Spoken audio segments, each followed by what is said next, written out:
சீனிவாச கல்யாணங்கிற படத்துல கூட 2 கல்யாணம் பண்ணிப்பாங்களே. லக்ஷ்மி, பத்மாவதி. வேணும்னா நீங்களே சாப்பிட்டுக்கோங்க. சரி விடுங்க. ஏதோ கேட்டுச்சுக்கு சாப்பிடுறீங்களான்னு கேட்டேன். அதுக்கு இரிமலை மாதிரி வெடிச்சு சதறீங்க. இந்த மாதிரி லவ் மேட்டர்ல நான் அர்ஜுனுக்கு அண்ணாங்கிறத நீங்க பாக்குறாங்க. அதனால தானடா இப்படிப்பட்ட காரியத்துக்கு ஒன்னு நியமிச்சிருக்கேன்.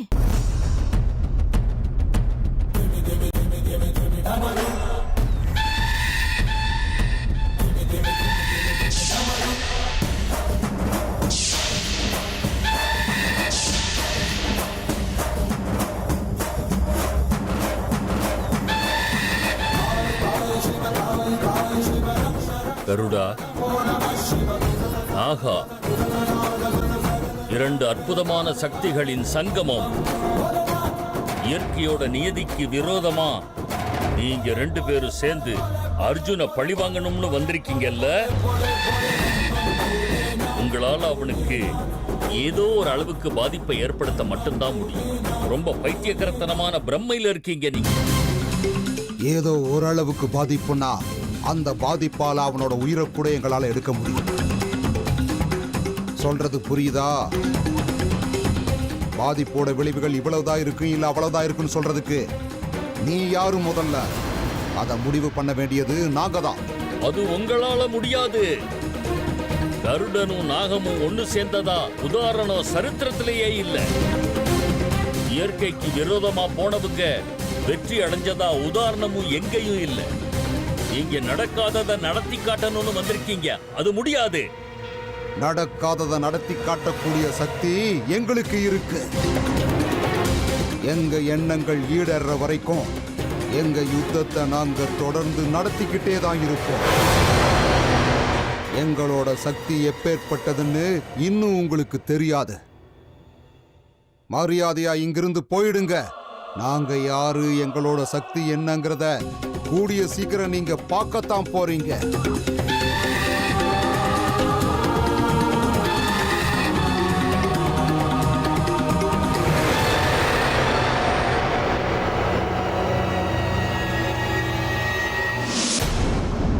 கருணா, விஷ்ணு ஏதாவது போன் பண்ணானா?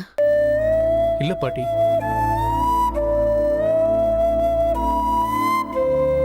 இந்தாங்க அத்தை, காஃபி எடுத்துக்கோங்க.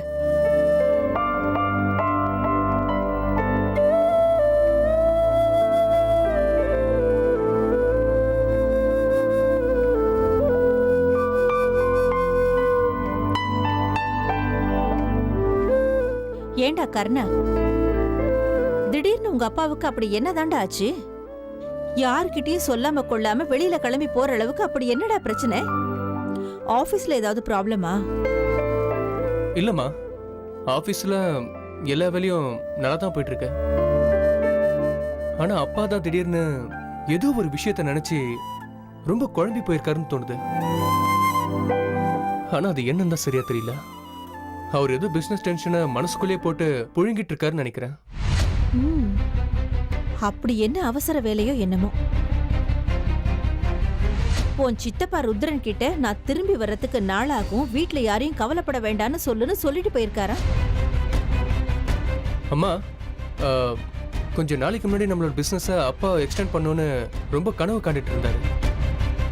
மேபி அந்த விஷயம் சம்பந்தமா அவர் வெளியே போயிருக்கலாமோன்னு எனக்கு தோணுதுமா. எது வேணும்னாலும் இருக்கட்டுமே, போறதுக்கு முன்னாடி வீட்டுல இருக்கிற பொண்டாட்டி பிள்ளைங்க கிட்ட சொல்லிட்டு போகணும்னு கூட அவருக்கு தோணல பாரு. ஏன் இப்படி எல்லாம் இருக்கான்? அது இருக்கட்டும், உங்க அப்பா வரத்துக்கு எத்தனை நாள் ஆகும் தெரியுமா? நீயாவது போன் பண்ணி கேட்டுக்க கூடாது ஹேமா? இல்ல அத்தை, அவருக்கு போன் பண்ணி நானும் ஓஞ்சி போயிட்டேன். அவர் போனை வேற சுவிட்ச் ஆஃப் பண்ணி வச்சுக்கிறாரு போல இருக்கு. எப்போ போன் பண்ணாலும் நாட் ரீச்சபிள்னு தான் பதில் வருது. அது சரி, அவன் எப்ப போனா? போகும்போது யார்கிட்ட சொல்லிட்டு போனானா? அவன் போனதை நீங்க யாராச்சும் பாத்தீங்களா? என்கிட்ட எதுவும் சொல்லல பாட்டி. பார்த்திருந்தா அம்மா தான் பார்த்திருக்கணும். ஆமா அத்தை, ராத்திரி படுக்கும்போது ரூம்ல இருப்பாரு, காலையில எழுந்து பார்க்கும்போது இருக்க மாட்டாரு. அவர் இந்த மாதிரி எல்லாம் பண்ணிக்கிட்டு இருந்தா வீட்டுல இருக்கிற நமக்கெல்லாம் பயமா இருக்காதா சொல்லுங்க?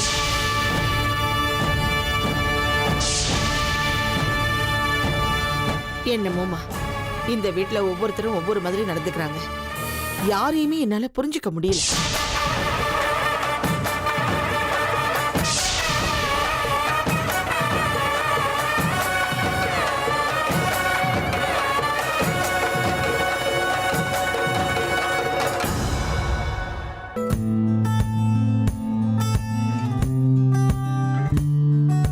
என்னது இது?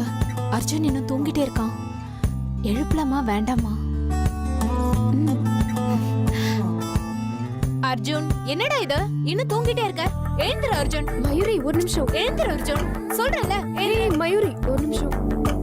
அவரு நைட்டு ரொம்ப லேட்டா தூங்குனாரு மயூரி. ரொம்ப நேரமா தூக்கம் வரலன்னு புரண்டு புரண்டு படுத்தாரு. நல்ல தூக்கத்துல இருப்பாரு, எழுப்ப வேண்டாம். அவருக்கா எப்போ தோணுதோ எழுந்துக்கிட்டோமே. ஓஹோ, புருஷன் மேல அந்த அளவுக்கு அக்கறையா?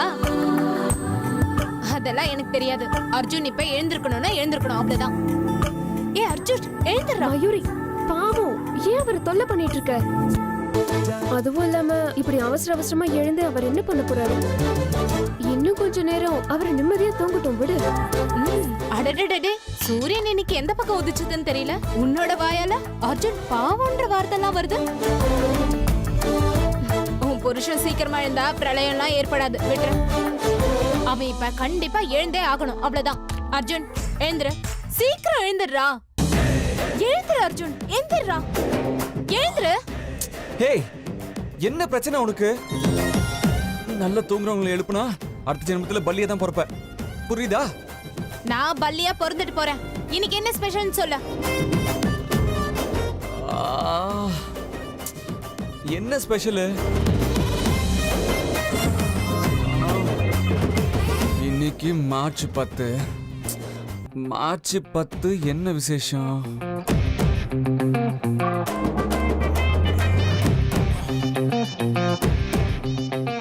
ஏய், இன்னைக்கு உன் பர்த்டே இல்ல?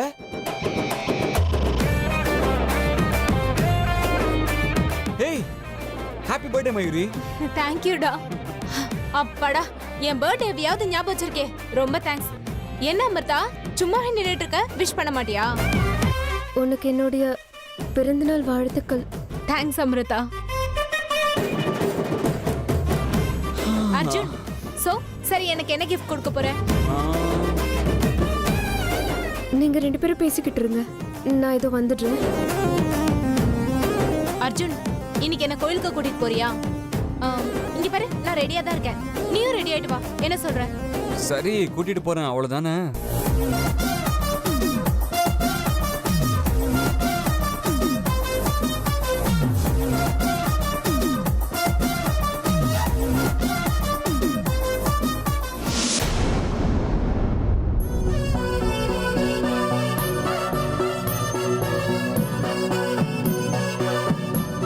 என்னம்மா அமிர்தா, என்கிட்ட ஏதோ சொல்லணும்னு வந்திருக்க போல இருக்கு. அது ஒன்றும் இல்லை மாமா, உங்ககிட்ட ஒரு விஷயம் கேட்கலான்னு வந்தேன். கேளு அமிர்தா, அதுக்கே இவ்வளவு தயங்குற? அது இன்னைக்கு எனக்கு கோவிலுக்கு போகணும்னு ரொம்ப ஆசையா இருக்கு. என்ன அமிர்தா இது புதுசா வந்து சொல்ற? சாக்லேட்டே வந்து எனக்கு என்னமோ ஸ்வீட் சாப்பிடணும் போல இருக்கே அப்படிங்கிற மாதிரி இருக்கு. என்ன மாமா இது, கோவிலுக்கு போகணும்னு சொல்றது இவ்வளவு சிரிக்கக்கூடிய விஷயமா? சேச்சே, அப்படிலாம் இல்லம்மா. நீ கோயிலுக்கு போறதுன்னு புது விஷயமா? அது மட்டும் இல்லாம நீ வீட்டுல இருக்கிறத விட கோவில இருக்கிறது தான் அதிகம். சோ இன்னைக்கு ஸ்பெஷலா வந்து கேக்குறியே, அதான் சிரிப்பு வருது. அப்படி இல்ல மாமா, நான் கோவிலுக்கு போறது வழக்கம்தான். ஆனா இன்னைக்கு அர்ஜுன் கூட சேர்ந்து போகணும்னு தோணுச்சு. அப்போ நீ அவகிட்ட போய் கேட்டிருக்கலாம்ல? ஓஹோ, புரிஞ்சிருச்சு. நீ அவகிட்ட போய் நேரடியா கேட்கறதுக்கு உன் சுயமரியாதை தடுக்குது இல்லையா? இல்ல இல்ல, அப்படிலாம் இல்ல மாமா. பின்ன வெக்க மாமா. அத்தை, என்ன பொண்ணு அமிர்தா நீ? தாலி கட்டின புருஷன் கிட்ட போய் என்ன கோவிலுக்கு கூட்டிட்டு போங்கன்னு சொல்றதுக்கு இப்படி ஒருத்தி வெக்கப்படுவே?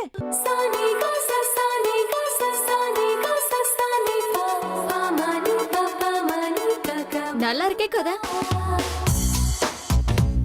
அப்பெல்லாம் லவ் கிவ்னு ஊரெல்லாம் சுத்திக்கிட்டு இருந்தீங்க, அப்போ உனக்கு வெக்கமா தெரியலையா? இப்ப கல்யாணத்துக்கு அப்புறம் என்ன வெக்கம்? சித்ரா, நீ நீ கொஞ்ச நேரம் சும்மா இருக்கியா? கல்யாணம் ஆன புதுசுல நீ இப்படித்தான் பண்ணங்கிறத மறந்து போயிட்டியா? உண்மை தானடா கர்ணா? இப்ப என்ன, உன் புருஷன் கிட்ட போய் என்ன கோவிலுக்கு கூட்டிட்டு போங்கன்னு சொல்றதுக்கு உனக்கு தைரியம் இல்ல, அப்படித்தானே? இல்ல அத்தை, தைரியம் இல்லாமலாம் இல்ல. அது இருந்தாலும் அவர்கிட்ட போய் கேட்கறதுக்கு ஒரு மாதிரி. ஓ, ஒரு மாதிரி பயம் சொல்ற. இல்ல, அப்புறம் தயக்கமா? இது எதுவுமே இல்ல. எனக்கு என்னமோ இது மயூரி இல்ல மயூரி எஃபெக்டோன்னு தோணுது. சித்ரா, ஏன் சம்மந்தமே நம்ம பேசிட்டு இருக்க? ஏன் சித்ரா, இந்த நேரத்துல எதுக்கு நீ தேவையில்லாம மயூரி இழுக்கிற? அமிர்தா, நீ அவ சொல்றதையெல்லாம் பெருசா எடுத்துக்காதம்மா. இப்ப என்ன, அர்ஜுன் கிட்ட போய் கேட்கணும், அவ்வளவுதானே? நான் போய் அவன் கிட்ட பேசுறேன், சரியா?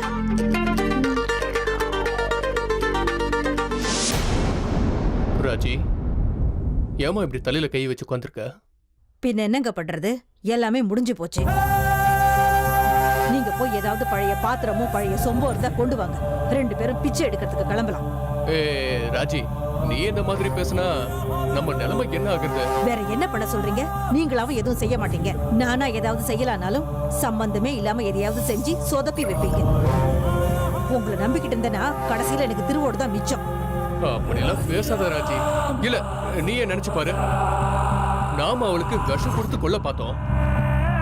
தலை சுத்தி கீழே விழுந்தா. ஆனா திடீர்னு என்ன ஆச்சுன்னு தெரியல, புஸ்குன்னு எந்திரிச்சு உட்காந்துட்டா. கிருஷ்ணருக்கு எந்த விஷம் கொடுத்தோம் ஒண்ணு ஆகலையே, அந்த மாதிரி. அதுக்கப்புறம் அவங்கள ரவுடிங்களை கூப்பிட்டு அடிச்சு கொள்ள முயற்சி பண்ணோம். ஆனா அந்த ரவுடிங்க ஏதோ பேய பார்த்த மாதிரி அலறி அடிச்சுட்டு ஓடி போயிட்டாங்க. அங்க என்ன நடந்துச்சுன்னு யாருக்குமே தெரியலையே. இந்த மாதிரி நம்ம எவ்வளவோ கஷ்டப்பட்டு முயற்சி பண்ணாலும் விதி என்னமோ நமக்கு எதிராவே இருக்கே. அன்னைக்கு இரணியாக்க சிம்பு பிரகலாதனை கொலை பண்ண எவ்வளவோ முயற்சி பண்ணியோ அவன் ஆயுசு கெட்டி ஆயிட்டே இருந்துச்சாமா. அப்படி இருக்கு இந்த சரோஜாவோட கதையும். பத்தாததுக்கு அந்த பாம்பு வேற நம்ம வீட்டுக்கு வந்து சேர்ந்திருக்கு. பாம்பா? அதுதாம்மா, அந்த ரெட்டத்தலை பாம்பு. அமிர்தாவை பத்தி சொல்றமா. ப்ளீஸ் என் முன்னாடி அவ பேரை சொல்லாதீங்க. அவளாலதான் இப்படி எல்லாம் நடந்துச்சு. அவ மட்டும் இந்த வீட்டுக்குள்ள வரலனா சரோஜாவோட கதையை இந்நேரம் நாம முடிச்சிருக்கலாம். இருந்தாலும் இவ்வளவு சீக்கிரம் நம்ம தோத்து போயிருக்க கூடாது. அந்த சரோ. சரிங்க. சித்தப்பா, சித்தி, எங்க வயித்துல இருக்கிற குழந்தை ஆனா பொண்ணான்னு தெரியாது, ஆனா ரொம்ப பலசாலின்னு தெரியுது. ரொம்ப நேரமா என்னை எட்டி எட்டி உதச்சிட்டு இருக்கு. எனக்கு என்னமோ ஜான்சி ராணி லக்ஷ்மிபாய் மாதிரியோ இல்ல வீரமங்கை வேலு நாச்சியார் மாதிரியோ ஒரு பொம்பளை புள்ளதான் பிறக்கும். சரோஜா, சாமியெல்லாம் நல்லா தரிசனம் பண்ணிட்டீங்களா? நல்லா இருந்துச்சு அத்தை. வயித்துல இருக்கிற குழந்தை ரொம்ப சுறுசுறுப்பா இருக்கு போல இருக்கே. இந்தாங்க பிரசாதம். சுறுசுறுப்பா இருந்துதான் ஆகணும் சித்தி. இந்த குழந்தை யார் பிரார்த்தனையோட பலன்? அமிர்தா பிரார்த்தனையோட பலன். அதனால அப்படிதான் இருக்கும். ஆமாண்டாப்பா, ஸ்ட்ராங்கா சுறுசுறுப்பா இல்லைன்னா பரவாயில்ல. ஆனா பாம்பு மாதிரி புசு புசுன்னு எங்களை கொத்த வராம இருந்தா அதுவே போதும். ஏங்க, அமிர்தா என்ன உடனே ஞாபகம் வருது பாருங்க. அமிர்தா கிட்ட பேசணும்னு ரொம்ப ஆசையா இருக்குங்க. ஒரு வாட்டி அவளுக்கு ஃபோன் பண்றீங்களா?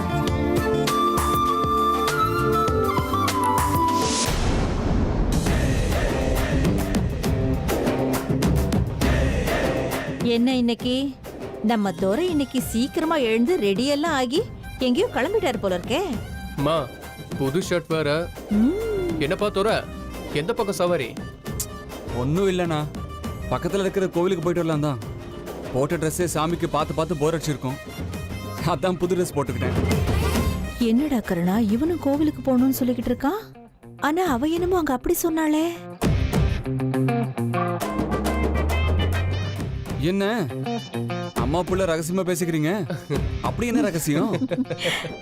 ரகசியெல்லாம் ஒண்ணும் இல்லடா. ஆமா, நீ நிஜமாவே கோயிலுக்கு தான் போயிட்டு இருக்கியா? ஆமாண்ணா, மறந்துட்டியா? இன்னைக்கு மயூரி பர்த்டே இல்லையா? என்னை எழுப்பி ஆசையா கோவிலுக்கு கூட்டிட்டு போன்னு கேட்டா, அதான் கோவிலுக்கு கூட்டிட்டு போலான்னு கிளம்புறேன். என்னது, நீயும் மயூரியும் போறீங்களா? நீங்க 2 பேரும் மட்டும் போறீங்களா? ஆமாமா, ஏன் போக கூடாதா? ஓ போகலாமே, அதுல தப்பு இல்ல. ஆனா இருந்தாலும் அப்பவே என்கிட்ட அமிர்தா உன் கூட கோயிலுக்கு போகணும்னு சொல்லிட்டே இருந்தா. ஆ, அதான் நீ அவளை கூட்டிட்டு கோயிலுக்கு போறியோன்னு நாங்க நினைச்சிட்டோம். என்ன அமிர்தா கூடவா? நோ நோ, அதுல என்ன புதுசு? 2 பேரும் எப்பவும் கோவிலுக்கு தான் போவோம். இன்னைக்கு மயூரிக்கு பர்த்டே, அவளோட ஸ்பெஷல் டே.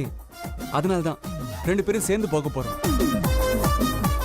அவளே அதிசயமா ஏதோ ஆசைப்பட்டு கேட்டா, பர்த்டே அன்னைக்கு இந்த சின்ன ஆசை கூட நிறைவேற்றலனா எப்படி? அதுவும் சரிதான்டா. சரிம்மா, நேரமாச்சு, நான் கிளம்புறேன். மயூரி ரொம்ப நேரமா காத்துக்கிட்டு இருக்கா. லேட் ஆச்சுன்னா அவ்வளவுதான், அவ சுபாவம் தெரியும்ல. சரி, நான் சீக்கிரமா போயிட்டு வந்துடுறேன். வாடா அண்ணா. பாய்மா. என்னடா கருணா இது, இவன் இப்படி சொல்லிட்டு கிளம்பி போறான். பாவம், இந்த விஷயம் அமிர்தாவுக்கு தெரிஞ்சா அவ எவ்வளவு வருத்தப்படுவா. ஆமாமா, இவ எப்ப என்ன பண்ணான்னு புரிஞ்சிக்கவே முடியலமா.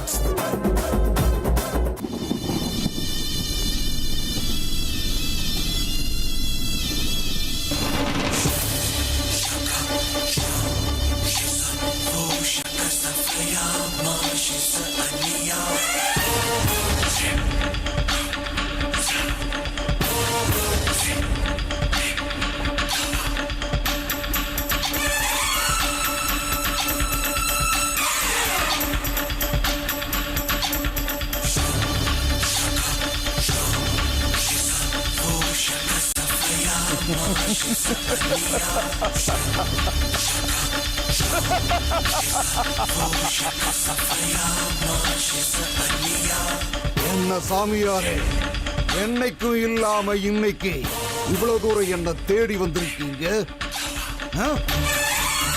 ஜெய் மகாகாளி, என்னால ஏதாவது காரியம் ஆகணுமா? ஏய் துஷ்டனே, உன்னுடைய ஆட்டம் எல்லை மீறி போகுது. நீ போய்கிட்டு இருக்க பாதை சரியில்லை. உன் பைத்தியக்காரத்தனத்தை எல்லாம் இங்கேயே இப்பவே நிறுத்திட்டா நல்லது. பைத்தியக்காரத்தனமா? எந்த பைத்தியக்காரத்தனத்தை பத்தி நீ பேசிட்டு இருக்கேன்னு எனக்கு புரியல.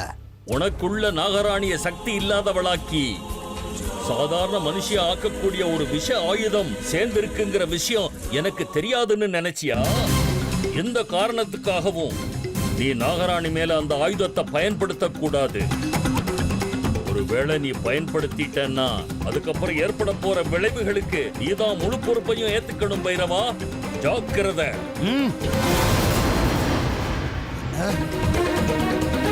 இந்த பைரவனுக்கே மிரட்டலாம். ஜெய் மகாகாளி. நான் உன்னை மிரட்டல பைரவா, உன்னை எச்சரிக்கிறேன். நீ இப்படி தப்பான காரியம் எதையாவது செய்வன்னு எனக்கு முன்னாடியே அறிகுறி கிடைச்சது. ஆனா நீ செய்ய போற இந்த காரியத்தால உனக்கே தெரியாத அளவுக்கு நாகராணிக்கு ஏதாவது பிரயோஜனப்படலாங்கிற ஆசை எனக்கு இருந்து. ஆனா இப்போ அதுவும் பொய்யா போச்சு. உனக்குள்ள இருக்கிற ஆயுதம் நாகராணிக்கு அபாயமா மாறப்போகுதுங்கிற விஷயம் எனக்கு தெரிஞ்சு போச்சு பைரவா. நீ செய்ய போற காரியத்தை இப்பவே விட்டு நான் மறுபடியும் உன்னை எச்சரிக்கிறேன். ஏய் சன்யாசி, உன்னோட இந்த உருட்டல் மிரட்டலுக்கெல்லாம் பயப்படவும் இல்லை இந்த பைரவன். பைரவா, நீ ரொம்ப அதிகமா ஆட்டம் போட்டுக்கிட்டு இருக்க. இயற்கைக்கு எதிரான காரியத்தை செய்ய கிளம்பி இருக்க. நாகங்களோட மரண ஹோமத்தை நீ பண்ணி இருக்க. இதனோட விளைவுகளை நீ சந்திச்சே ஆகணும். எந்த காரணத்தை கொண்டும் நாகராணி மேல அந்த ஆயுதத்தை பயன்படுத்த கூடாது. ஒருவேளை பயன்படுத்தினா நீ நிர்மூலமாகிறது உறுதி. அதுவும் என் மூலமா நடக்கும்.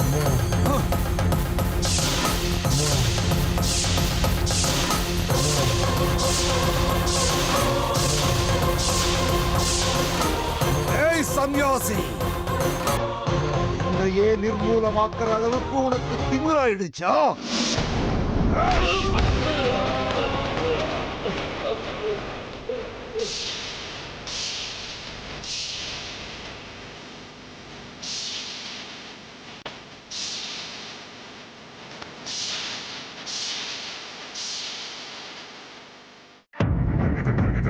ஏய் துஷ்டனே, யாரு மேல கைய வச்சிருக்கேன்னு உனக்கு தெரியுமாடா?